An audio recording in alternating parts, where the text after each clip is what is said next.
ప్రముఖ నటి ప్రియమణి దక్షిణాది చిత్ర పరిశ్రమకు లభిస్తున్న ఆదరణపై తన సంతోషాన్ని వ్యక్తం చేశారు.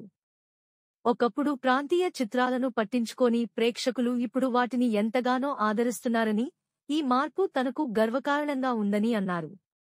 ప్రాంతీయ, హిందీ చిత్రాల మధ్య ఉన్న అడ్డుగోడలు నెమ్మదిగా తొలగిపోతున్నాయని, భవిష్యత్తులో ఈ సరిహద్దులు పూర్తిగా చెరిగిపోవాలని ఆశిస్తున్నట్లు ఆమె పేర్కొన్నారు.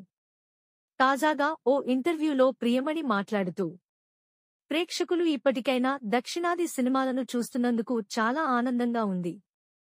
ఎప్పటినుంచో ఇక్కడ మంచి సినిమాలు వస్తున్నాయి, కానీ వాటికి గతంలో సరైన ప్రాధాన్యత దక్కలేదు.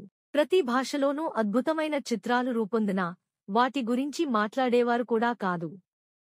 కానీ ఇప్పుడు అలాంటి చిత్రాలే భారీ విజయాలు సాధించడం నిజంగా గొప్ప విషయం అని తెలిపారు.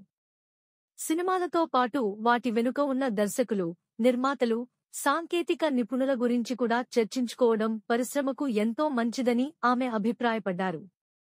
ఈ సానుకూల మార్పు ఎంతో అవసరమని, ఇది తనకు సంతోషాన్ని కలిగిస్తోందని వివరించారు. ప్రస్తుతం ప్రియమణి తన సెకండ్ ఇన్నింగ్స్లో భాగంగా క్యారెక్టర్ ఆర్టిస్ట్గా విభిన్న పాత్రలతో మెప్పిస్తున్నారు. తెలుగులో ఆమె చివరిగా కస్టడీ చిత్రంలో కనిపించారు. ప్రస్తుతం హిందీ, తమిళ భాషల్లో నటిస్తున్న ఆమె త్వరలో ప్రేక్షకుల ముందుకు రానున్న popular web series the family మ్యాన్లో కీలక పాత్రలో కనిపించనున్నారు. Please subscribe BCN channel. Please subscribe BCN channel. ఇందులో మీకు కావాల్సిన అన్ని రకాల హంగులు ఉంటాయి. Hi, this is MM Sri Lanka. Please subscribe to BCN channel.